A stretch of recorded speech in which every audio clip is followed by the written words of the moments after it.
በለጠ ነኝ ከመቄዶንያ የበጎ አድራጎት ማህበር። በለንደን ከተማና አካባቢ ያላችሁ ኢትዮጵያውያንና ኤርትራውያን ከዚህ ቀደም ላደረጋችሁት ድጋፍ፣ እገዛ፣ ጊዜያችሁን በገንዘብ በሙያችሁ ያገዛችሁትን ሁሉ በእግዚአብሔር ስም ከልብ እያመሰገንኩኝ በቀጣይ ደግሞ ለተጀመረው የገቢ ማሰባሰቢያ የአረጋውያን መኖሪያና ሆስፒታል ግንባታ የበኩላችሁን ድጋፍ እንድታደርጉ በጁን 21 በለንደን 3 PM ታላቅ የሆነ ለየት ያለ የገቢ ማሰባሰቢያ የራት ግብዣ ይደረጋል። ስለዚህ ሁላችሁም እንድትገኙልን፣ ሌሎችንም እንድታስተባብሩልን፣ የሃይማኖት አባቶች፣ የሃይማኖት ተቋማትም እንደዚሁ በዚህ በሚደረገው የራት ግብዣ ላይ ህብረተሰቡን ምእመናንን እንዲሳተፉ እንድታግዙን እንጠይቃለን።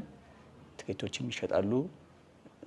እሱንም በመግዛት ሌሎችንም በማስተባበር እንድትገኙልን። ድርጅቶች፣ ሬስቶራንቶች፣ ሆቴሎች፣ ጸጉር ቤቶች፣ ማንኛውም የኢትዮጵያና ኤርትራውያን ተቋማት፣ የሙዚቃ የኪነት ባለሙያዎች በሙሉ ሁላችሁም በዚህ ራት ግብዣ ላይ ሁላችሁም የበኩላችሁን ድጋፍ እንድታደርጉ መቄዶንያ በሚረዳቸው በ46ቱም ከተማዎች ባሉ ከ8500 አረጋውያንና የአእምሮ ስም በትህትና ጠይቃለሁ።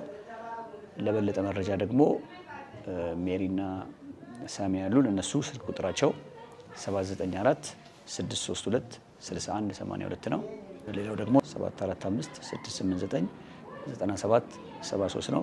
የመቄዶንያም አባል እንድትሆኑ በመቄዶንያ charityhome.org በሚለው ዌብሳይት እየገባችሁ የመቄዶንያ አባል ሁኑ። በተጨማሪም የመቄዶንያን 22000 ተከታይ ያለውን የመቄዶንያ ዩቲዩብ ሰብስክራይብ አድርጉ። ለምን ተደርጉልን ድጋፍ እና እገዛ ሁሉ በአረጋውያን ስም ከልብ አመሰግናለሁ። እግዚአብሔር ይስጥልኝ።